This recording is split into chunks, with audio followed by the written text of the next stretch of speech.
Chapter 1. Schooled in Shame. "I've got your lunchbox packed, Christine," my mum called from the kitchen. "Come let me braid your hair." I looked down at my brand new, shiny black shoes, checked that my white socks were evenly folded at my ankles, and skipped from my bedroom to collect the pretty bright pink lunchbox I'd been allowed to pick out for my first day of kindergarten. I had tried to eat a little breakfast that morning, but couldn't manage more than a few bites. No problem. Who wanted to waste time on breakfast? The big day had finally arrived. My first day of school. I couldn't wait to get there. I fidgeted impatiently as my mum neatly braided my long, light brown hair into pigtails. Then I bounded out of the house, pigtails flying, for the walk to school in the footsteps of my second-grade brother. For some children, entering kindergarten is an exciting adventure of new friends, new songs and games, and new discoveries, while for others it can be a frightening separation from parents and the familiar security of home. I was definitely in the first category, an eager 6-year-old filled with great expectations of good things. I vividly recall taking my seat in the classroom for the first time and wiggling with excitement over the eye-widening, colourful world of bookshelves and chalkboards, a wonderland I was bursting to explore. But what excited me most was all the other children, a whole roomful of new playmates my own age. Until now, I'd seldom played with neighbourhood children, though I had longed to. My playmates had mostly been my brothers or my cousins at family gatherings, so I couldn't wait until outdoor lunch and recess when I could begin to make new friends. Finally, lunchtime came, and we all carried our lunchboxes outside and sat on the asphalt playground.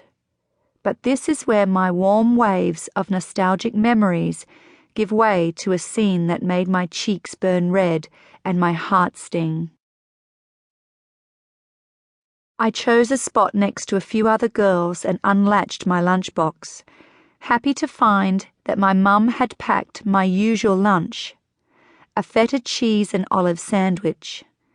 I was enjoying my first bite when Wayne, a boy sitting nearby, wrinkled his nose and cried out, "Phew! What's that awful smell?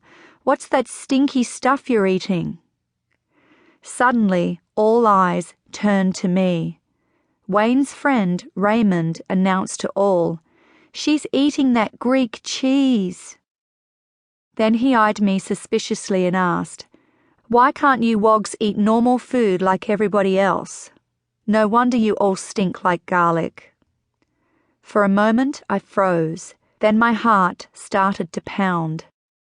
I felt my face growing hot. The word he'd called me was a terrible word, a nasty word, an inflammatory racial slur for Greeks never used in my house, though I'd heard it before, spewed angrily by strangers in public places. Why was he calling me this? And my sandwich smelled normal to me, not stinky. Didn't everybody eat feta cheese? I looked around, hoping to see someone else with a lunch like mine, only to discover that all the other kids had something we never ate at my house: white bread sandwiches spread with Vegemite, a distinctly Australian food paste. I felt exposed, an oddity on display, checked out by the puzzled and scowling faces of those who, only moments before, I had assumed were my new playmates. I wanted to disappear.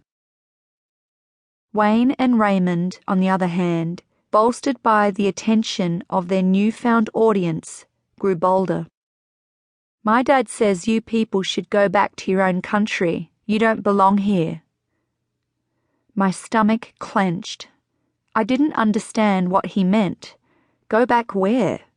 This was my country, wasn't it? I'd been born here in Australia. I'd lived on the same street my whole life.